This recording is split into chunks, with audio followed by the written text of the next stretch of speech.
Welcome to Proyectos Monclova. I'm Isabela Bahí, the gallery sales director, and today I'm going to walk you through Escuchar la materia, a solo exhibition with works by Ángela Gurría. To give you a bit of context, Ángela Gurría was born in 1929 in Mexico City, and she was actually initially self-taught before she began to be an apprentice for really important artists like Germán Cueto and Mario Zamora.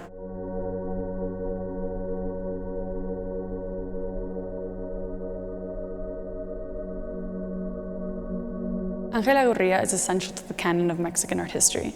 By the time she was in her mid-40s, she had already exhibited in the Museum of Modern Art, the Palacio de Bellas Artes. She was one of 2 women to be commissioned for the Mexico Olympics in 1968.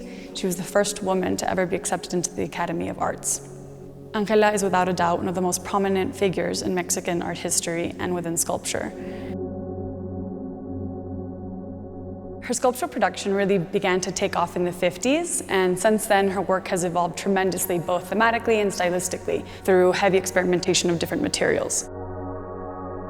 Her work has always shuttled back and forth between a sort of sensible experimentation through abstraction and figuration through more traditional techniques of sculpture.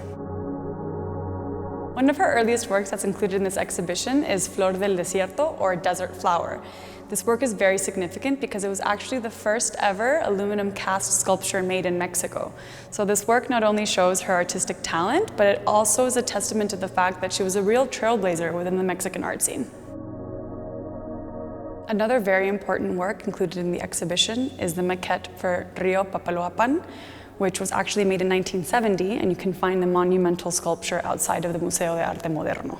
Is not only a very important work because of its institutional acclaim, but also thematically it's very important in understanding Ángela Gurría's work. These spiral structures are recurrent throughout her work to represent not only her fascination with nature, elements such as water and wind, but also to understand how she actually worked with the material. Ángela Gurría really felt that the material spoke to her. She thought that the material, you had to work with it and it sort of guided you. The flora and fauna of Mexico is at the crux of Ángela Gurría's practice. Here we have Cactus, a sculpture from 1988, and it is entirely made of onyx. While the sculpture portrays the more traditional sculptural techniques, it really plays into this idea of following the advice of the matter. Ángela Gurría famously said, "The stone feels, it is. It is vibrant with life, color, mannerisms, and light." Ángela Gurría's work is not only visually and physically versatile, but she also delves into an array of different themes. She also focuses on Mexican tradition and culture, Mesoamerican history, and also sociopolitical issues. Here we have a sculpture which she created in 1993 as a response to the massive surge in violence in Mexico. The sculpture is an allusion to a child, and specifically she alludes to the Aztec deity Xipetotec, which is the deity of life, death, and rebirth. And the sculpture is called Ya Basta, or Enough. Another important work by Ángela Gurría is Jaguares, La Muerte en Chiapas. For this work, she was inspired by a famous photograph in which an indigenous woman confronts a soldier of the Mexican army during an armed conflict in the 90s. In the faces of these jaguars, you can really see the symbolism of the skulls, and this is sort of to represent their imminent death. Death is a recurring theme in Gurría's work to sort of pay homage to the Mexican culture, which actually respects and celebrates death. Gurría's work is also heavily marked by dichotomies, so life and death, black and white, positive and negative space.